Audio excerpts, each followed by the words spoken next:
వైభవంగా శ్రీ అభయాంజనేయ స్వామి దేవాలయ ద్వితీయ వార్షికోత్సవ వేడుకలు. నల్గొండ పట్టణంలోని హనుమాన్ నగర్లో వెలిసిన శ్రీ శ్రీ శ్రీ అభయాంజనేయ స్వామి దేవాలయ ద్వితీయ వార్షికోత్సవ వేడుకలు అత్యంత భక్తి శ్రద్ధల మధ్య వైభవంగా జరిగాయి. మాఘశుద్ధ విధియ పర్వదినాన్ని పురస్కరించుకొని ఆలయ కమిటీ ఆధ్వర్యంలో నిర్వహించిన ఈ ఉత్సవాల్లో భక్తులు విశేష సంఖ్యలో పాల్గొన్నారు. ఉత్సవాల్లో భాగంగా తెల్లవారుజాము నుండి ఆలయంలో సుప్రభాత సేవ, మంగళ వాయిద్యాలు, వేదస్వస్తి మరియు తోరణ పూజలతో కార్యక్రమాలు ఘనంగా ప్రారంభమయ్యాయి. అనంతరం గణపతి పూజ, స్వస్తి, పుణ్యాహవాచనము, అఖండ దీపారాధన వంటి వైదిక క్రతువులను శాస్త్రోక్తంగా నిర్వహించారు. ఈ సందర్భంగా మూలమూర్తి శ్రీ అభయాంజనేయ స్వామి వారికి జరిగిన దివ్య అభిషేకాలను దర్శించుకునేందుకు భక్తులు బారులు తీరారు. లోక కళ్యాణార్థం నిర్వహించిన లక్ష్మీ గణపతి హోమం, పంచసూక్త సహిత హనుమత్ హోమాలు అత్యంత భక్తిమయంగా సాగాయి. పూర్ణాహుతి అనంతరం భక్తులకు వేద పండితులు ఆశీర్వచనాలు అందజేసి తీర్థ ప్రసాదాలను వితరణ చేశారు. ఈ వేడుకల్లో మున్సిపల్ మాజీ చైర్మన్ బోరి శ్రీనివాసరెడ్డి, కాంగ్రెస్ పార్టీ పట్టణ అధ్యక్షులు గుమ్మల మోహన్ రెడ్డి మరియు వివిధ పార్టీల ప్రముఖులు పాల్గొని స్వామివారికి ప్రత్యేక పూజలు నిర్వహించారు. ఈ కార్యక్రమంలో దేవాలయ కమిటీ అధ్యక్షులు బైరగోని రాజయ్య, ప్రధాన కార్యదర్శి బండారు ప్రసాద్, ఉపాధ్యక్షులు వీరెల్లి చంద్రశేఖర్, ఇటుకాల కృష్ణయ్య, వెంకటేశ్వర్లు, సలహాదారులు నన్నూరి రామరెడ్డి, గార్లపాటి వెంకటయ్య, సెక్రటరీలు బొట్టుపల్లి సతీష్, యాదగిరి, కార్యవర్గ సభ్యులు కస్పరాజు, వెంకటేశ్వర్లు, గుండుబోయిన శేఖర్ తదితరులు పాల్గొని కార్యక్రమాన్ని పర్యవేక్షించారు. వార్షికోత్సవం సందర్భంగా ఆలయానికి విచ్చేసిన భక్తులందరికీ అన్నప్రసాద వితరణ చేపట్టారు. ఈ వేడుకలతో హనుమాన్ నగర్ పరిసర ప్రాంతాలన్నీ ఆధ్యాత్మిక శోభను సంతరించుకున్నాయి.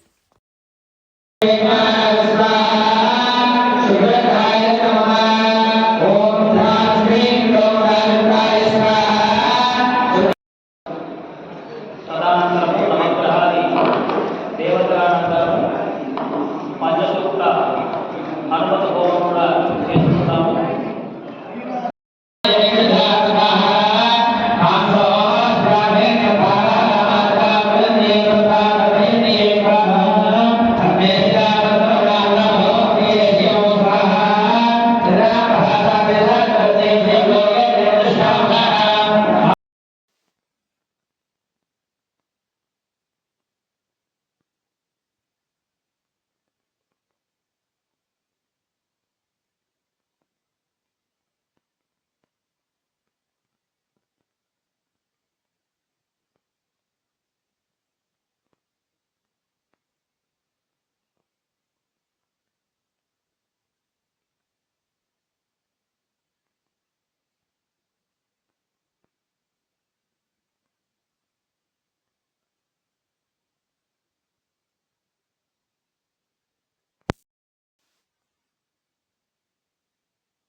दशांगुलम पुरुष एवेदकुं सर्वं यद्भूतं यच्च भव्यं उदामृतत्वस्येषानः यदन्नेनातिरोहति एतावानस्य महिमा अतो ज्यायागुष्ठपुरुषः पादोऽस्य विश्वभूतानि त्रिपादस्यामृतं दिवि त्रिपादोऽर्ध उदयत्पुरुषः पादोऽस्येह भवात् पुनः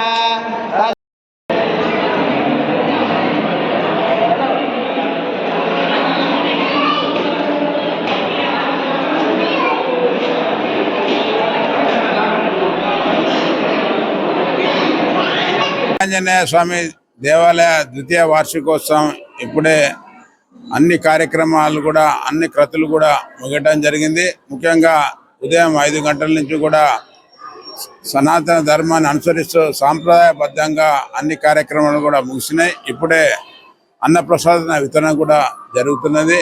ముఖ్యంగా ఈ యొక్క ఆలయ ఈ విధంగా ఉండాలని ఇక్కడ హిందూ బంధువులందరి కోరిక.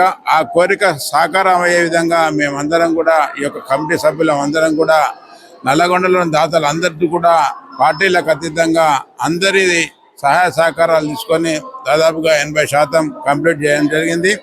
వచ్చే 3వ వార్షికోత్సవానికి మిగతా అన్ని పనులు కూడా పూర్తి చేసి తృతీయ వార్షికోత్సవానికి పెద్ద ఎత్తున ఘనంగా మేము పూర్తి చేస్తామని తెలియజేస్తున్నాం. ఇక్కడికి విచ్చేసిన వివిధ పార్టీ రాజకీయ నాయకులకు అదేవిధంగా భక్తులందరికీ కూడా పేరు పేరున ధన్యవాదాలు తెలియజేస్తున్నాం.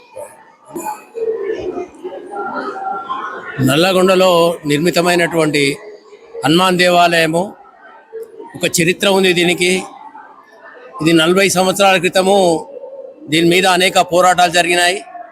ఇది సాధించుకొని ఒక చిన్న గుడిగా కింద ఉండే ఇప్పుడు దాతల యొక్క సహకారంతో, అందరి యొక్క పుర ప్రముఖుల సహకారంతో, కాలనీవాసుల సహకారంతో ఇంత పెద్ద ఎత్తున మనము నిర్మించుకున్నాం. ఇప్పటి వరకు ఈ నిర్మాణ వ్యయము సుమారుగా 4 కోట్ల రూపాయలు అయింది. ఇంకా ఒక 2 కోట్ల రూపాయలు కూడా ఇంకా భవిష్యత్తు అవసరం ఉన్నది. కాబట్టి ఎవరైతే మాకు సహకరించి ధన రూపేణా కానీ వస్తు రూపేణా కానీ అన్ని రకాలుగా మనకు ఇచ్చినటువంటి దాతలందరికీ కూడా హృదయపూర్వకంగా మేము కృతజ్ఞతలు తెలియజేస్తున్నాం. కమిటీ తరఫున వాళ్ళందరికీ కూడా భగవంతుడు మంచి ఆయురారోగ్యాలు కలిగించాలని, సిరి సంపదలు ఇవ్వాలని దాతలకు మరియు ఇంకా కొంతమంది దాతలతో సేకరించి ఈ నిర్మాణము 1 ఇయర్ లోపల మా ప్రసాద్ గారు చెప్పినట్టుగా 1 ఇయర్ లోపల కంప్లీట్ చేయడానికి మేము అన్ని విధాలుగా కృషి చేస్తామని చెప్పి మనవి చేస్తూ మా యొక్క ఈ కార్యక్రమానికి వచ్చేసినటువంటి పెద్దలందరికీ భక్తులందరికీ ధన్యవాదాలు. మరియు ఇక్కడ భక్తులందరికీ అన్న వితరణ జరుగుతుంది. అందరూ కూడా కొద్దిగా ఇబ్బంది జరిగింది, దానికి ఏమనుకోవద్దు.